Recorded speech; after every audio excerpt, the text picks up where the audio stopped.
வணக்கம் பச்சை தமிழன் நேயர்களே. இன்றைக்கு நம்ம இந்த வீடியோவில் என்ன பார்க்க போறோம்னா, தாவேக்கா அரசு பதவியேற்று ஒரு மாதம் ஆச்சு. இந்த ஒரு மாதத்தில் தாவேக்கா அரசுடைய செயல்பாடுகளை பற்றி நிறைய பேர் ஆஹோ ஓஹோ அப்படின்னு புகழ்ந்து பேசுகிறாங்க.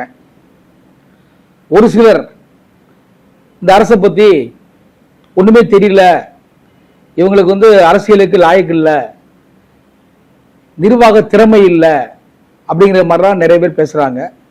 குறிப்பாக சீமான் ஜோசப் விஜயை அநாகரிகமாக மேடைகளில் பேசிட்டு இருக்காரு. அதை பற்றி தான் இன்னைக்கு இந்த வீடியோவில் பார்க்க போகிறோம். வாருங்கள் பார்ப்போம்.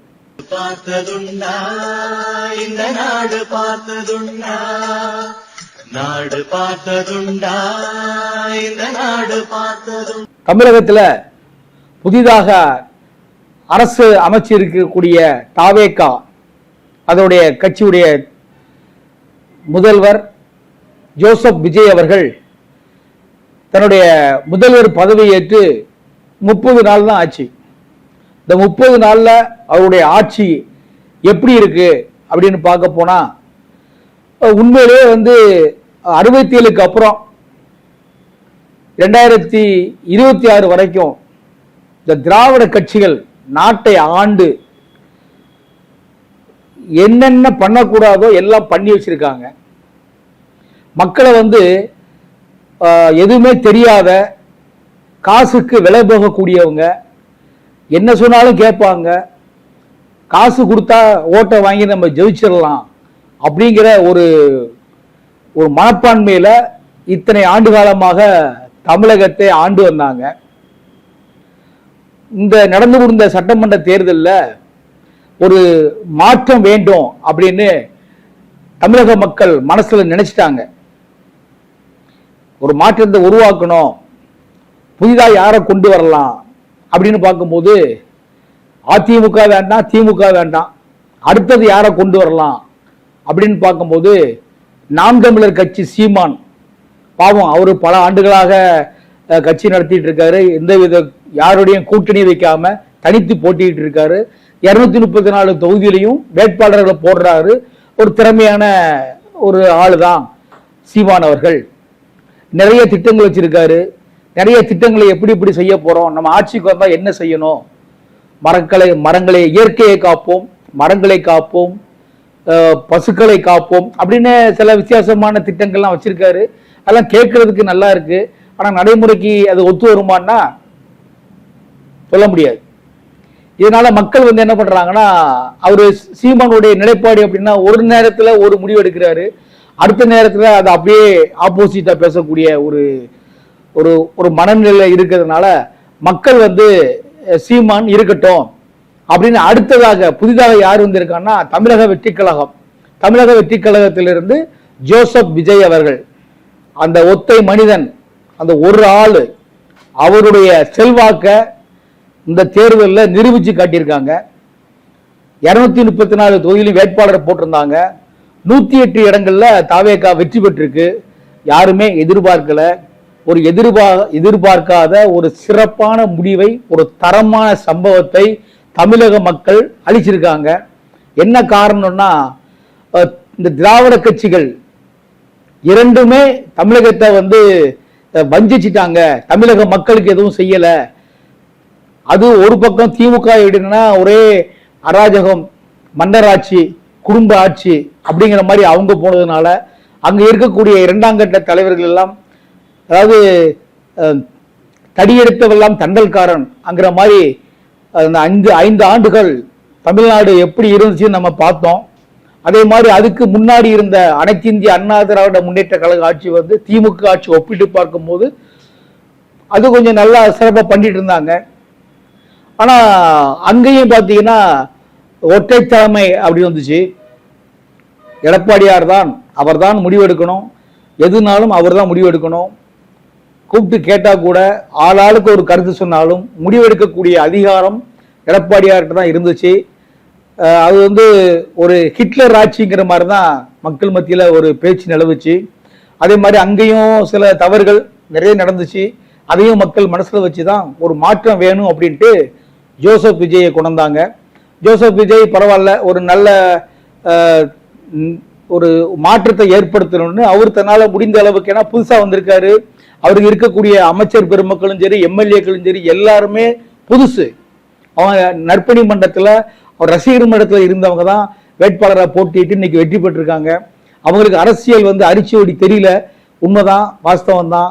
யாருமே கத்துக்கிட்டு வர்றது இல்லை, அவங்க கொஞ்சம் கொஞ்சமா கத்துட்டு இருக்காங்க. ஜோசப் விஜயை பொறுத்தளவு ரொம்ப நல்லபடியா சீரா போயிட்டு இருக்காரு.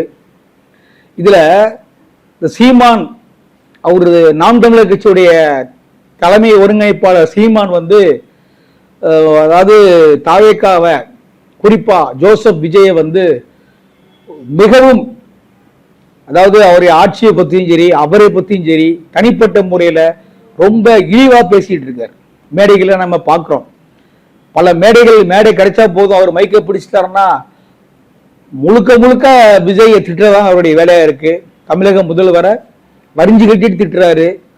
அதே மாதிரி பார்த்தீங்கன்னா அவர் கூட இருக்கக்கூடிய இந்த சாட்டை துறைமுகன் ஒருத்தர் இருக்காரு, அவர் தேர்தலுக்கு முன்னாடியே பார்த்தீங்கன்னா பக்கா மாசுன்னு அவரை பேசி பேசி பேசி பேசி அந்த கட்சியை தாவேக்காவை ஆட்டோமேட்டிக்கா வளர்த்து விட்டாங்க. சீமான் அப்படிதான். முதல்ல அதாவது மாநாடு போடுறதுக்கு முன்னாடி என் தம்பி கட்சி ஆரம்பிச்சா என்ன அப்படிங்கிற அவரை வாழ்த்துன அதே சீமான் அந்த முதல் மாநாடுக்கு அப்புறம் அவருடைய கொள்கை தலைவர்களாக ஒரு 5 பேரை கொண்டு வந்தார் இல்லையா, அதுல பெரியார் கொண்டு வந்தாரு. அதுல அவங்க பேசும்போது திராவிடமும் தமிழ் தேசியமும் எனக்கு 2 கண்கள் மாதிரியா விஜய் பேசின உடனே அண்ணன் சீமானுக்கு அதை பொறுக்க முடியல. அது என்னடா, ஒண்ணு திராவிட நெல்லு, இல்லைன்னா தமிழ் தேசியத்துக்கு வா, எனக்கு 2 கண்கள்னா என்ன கருவாட்டு சாம்பாரா, ரோட்ல பார்த்து போ, நடு ரோட்ல போனீங்கன்னா லாரிக்கார அடிச்சு போட்டு போயிடுவான் அப்படிங்கிற மாதிரிலாம் சீமான் பேசினாரு. அதுக்கப்புறம் கொஞ்சம் விஜய திட்டத்தை கொஞ்சம் குறைச்சிக்கிட்டாரு. ஆனா திரும்ப எப்ப ஆரம்பிச்சாருன்னா, மூக்க முத்து கருணாநிதியுடைய மகன் காலமானாரு. அந்த காலமாகி ஒரு 15 நாள் கழிச்சு சீமான் துக்கம் விசாரிக்க போனாரு. எங்க போனாரு? துக்கம் விசாரிக்கன்னா ஒண்ணு மூக்க முத்து வீட்டுக்கு போகணும், அவங்க மனைவி இருக்காங்க, அவங்ககிட்ட போய் கேட்கணும், அவங்க பிள்ளைகிட்ட கேட்கணும். ஆனா அவர் அங்க போகல. அவரோட தம்பியுடைய மூக்க முத்துடைய தம்பி முன்னாள் முதல்வர் ஸ்டாலின் வீட்டுக்கு போய் அவர் வீட்டுல போய் துக்கம் விசாரிச்சாரு. 2 பேரும் பேசிட்டு இருந்தாங்க. அவர் பேசி வந்த 2 நாள் அப்புறம் சீமானுடைய நிலைமை அப்படியே தலைகீழா மாறி போச்சு. திரும்பவும் விஜய வரிஞ்சு கட்டி நின்று ஒவ்வொரு மேடைகளிலையும் எவ்வளவு பேச முடியுமோ அவ்வளவா பேசினார். அவன் இவன் ஒருமையில பேசினார். சினிமாக்காரன், அவர் இத்தனை படம் நடிச்சிருக்காரு, 69 படம் நடிச்சிருக்காருன்னா 69 படத்தையும் ஏதாவது ஒரு படம் பாக்குற மாதிரி இருக்கா, ஏதாவது கருத்து சொல்றீங்களா, ஏதாவது அது சொல்றீங்களா இது சொல்றீங்களான்னு கேட்கிறாங்க. உடனே அங்க இருக்கிற மற்ற ஐடிவிங்ல உள்ளவங்க எல்லாம், சீமான் இதுக்கு முன்னாடி பேசின விஜய் படமா எனக்கு அந்த படம் பிடிக்கும், இந்த படம் பிடிக்கும், அருமையா பண்ணியிருப்பாரு, அதையும் போட்டு காமிக்கிறாங்க. சீமான் நேரத்துக்கு தகுந்த மாதிரி மாறி போட்டு தாவேக்காவை உண்டு இல்லைன்னு பண்ணிட்டு இருந்தாரு. அதுக்கப்புறம் கொஞ்ச நாள் அந்த எலெக்ஷன் வந்துச்சு. எலெக்ஷன் முடிஞ்ச உடனே ரிசல்ட் பார்த்த உடனே சீமான் 234 தொகுதியிலையும் பாஸ் அவுட்டு. அவரே முதல்ல ஜெயிக்க முடியல, டெபாசிட் வாங்க முடியல. இப்படி தன்னுடைய கட்சி அதல பாதாளத்துக்கு போனதுனால கொஞ்சம் அமைதியா இருந்தாரு. இப்ப அவருக்கு சீமானுக்கு ஒரு குழந்தை பிறந்துச்சு. குழந்தை பிறந்த உடனே நம்ம முன்னாள் திராவிட முன்னேற்ற கழகத்துடைய அமைச்சர், திருச்செந்தூர் தொகுதியுடைய முன்னாள் சட்டமன்ற உறுப்பினர், இன்றைய சட்டமன்ற உறுப்பினர் அனிதா ராதாகிருஷ்ணன் அவர்கள் சீமானுடைய வீட்டுக்கு சீர்வரிசையோ, பெண்களோட பூராமை தட்டை தூக்கிட்டு போய் சீர்வரிசை கொண்டு போறாங்களாம் சீமான் வீட்டுக்கு. ஏன்னா அவருக்கு குழந்தை பிறந்திருக்கு, அந்த குழந்தைக்கு பார்க்கறதுக்காக மாமன் சீருங்கிற மாதிரி ஒரு பெரிய அமர்க்களம் பண்ணி கொண்டு போனாரு. அது பார்த்தீங்கன்னா நிறைய லேடிஸை வச்சு தட்டுகளில் என்னென்ன பொருட்கள் கொண்டு போக முடியுமோ அவ்வளவும் விலையுயர்ந்த பொருட்களை வச்சு கொண்டு போனாரு. அதனுடைய மதிப்பு குறைஞ்சது ஒரு 20 லட்சம் ரூபா அப்படி சொல்றாங்க. அவரு போய் அவரை வரவேற்கிறதுக்கு சீமான் காத்திருந்தாரு. அவரை இன்முகத்தோட வரவேற்று கொண்டு போனாரு. குழந்தைக்கு தங்கத்துல செயின் போட்டிருந்தாரு. மிக விலை மதிப்பு மிக்க ஒரு செயினை அவங்களுக்கு பரிசீலிச்சாரு. இப்படி சீமான திடீர்னு திமுக கையில் எடுக்குது. யார் மூலமா? அனிதா ராதாகிருஷ்ணன் மூலமா. அனிதா ராதாகிருஷ்ணன் சீமானை சந்திக்க வேண்டிய அவசியம் என்ன? தாய்மாமன் சீர் கொண்டு போக வேண்டிய காரணம் என்ன? அப்படின்னு அலைச்சி பார்த்தீங்கன்னா சீமானை வந்து தான் பக்கம் இழுக்கிறதுக்கு ஒரு வழியும், இன்னொன்று நல்லா பார்த்தீங்கன்னா இப்போ இருக்கக்கூடிய தமிழக முதல்வர் ஜோசப் விஜய் அவர்களையும் அவருடைய அமைச்சர் சகாக்களையும் கண்டமானிக்கு பேசணும், அவங்கள வந்து எவ்வளவு தரக்குறைவா பேச முடியுமோ பேசணும் அப்படின்னு ஒரு காரணத்துக்காக சீமான் சந்திச்சு அவங்களுக்கு கொடுக்க வேண்டியதை கொடுத்து பேச வச்சிருக்காங்க. இப்ப சீமான் மறுபடியும் கிடைக்கக்கூடிய மேடைகள்லையும் சரி பத்திரிகையாளர் சந்திப்புலையும் சரி எவ்வளவு தரக்குறைவா பேச முடியுமோ விஜய அவ்வளவு தரக்குறைவா பேசிட்டு இருக்காப்புல. சீமான் வந்து தன் தம்பி விஜய்ங்கிற சொன்ன அதே வாய் வந்து இன்னைக்கு வந்து முதல்வர் விஜய் அவர் வந்து மிகவும், அதாவது ஒரு ஒரு திட்டம் போடுறாங்க, ஒரு செயல்படுத்துறாங்க, சில இன்னைக்கு விஷயம் நடக்குது, அரசு மூலமா சில திட்டங்கள் போடுறாங்கன்னா திட்டங்களை வரவேற்கணும், அது ஏதாவது குறை இருந்தா சொல்லணும், பரவாயில்ல. ஆனா வந்து நிர்வாக திறமை இல்லை அப்படிங்கிற மாதிரி சீமான் மேடைக்கு மேடை பேசி தள்ளுறாரு. அவரு முன்னாள் முதல்வர் எடப்பாடி என்ன இது பொய்க்கால் குதிரை ஆட்சி நடக்குது அப்படிங்கிறாரு. ஒரு நாற்காலிக்கு 4 கால் தான் உண்டு, 2 கால் வந்து அவங்க கால், மீதி 2 கால் வந்து கம்யூனிஸ்ட் விசிக அந்த கூட்டணி கட்சியுடைய கால், அந்த 2 கால் என்னைக்குனாலும் உழலாம், இது ஒரு பொய்க்கால் குதிரை ஆட்சி நடக்குது அப்படின்னு அவரு ஒரு பக்கம் சீமான இவரு முதல்வர் விஜய அவரு ஒரு பக்கம் வரிஞ்சு கட்டிட்டு இருக்காங்க. ஆனா அது ஆளாளுக்கு விஜய வந்து கங்கன் கட்டி அடிக்கிறாங்க. ஆனா விஜய் வந்து திருச்சியில நன்றி சொன்ன கூட்டத்தில் என்ன சொன்னார் தெரியுமா?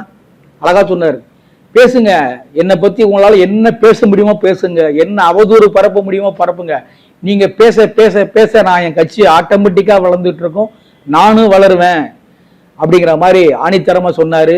ஆனா இவங்க எவ்வளவோ குறை சொன்னாலும், எவ்வளவு திட்டினாலும், எவ்வளவு வஞ்சம் வச்சு பேசினாலும், ஆனா அவர் வந்து எதையுமே கண்டுக்கல, அமைதியா சைலண்டா கேட்டுட்டு அவருடைய வேலை என்ன அப்படிங்கிற மாதிரி போயிட்டு இருக்காரு.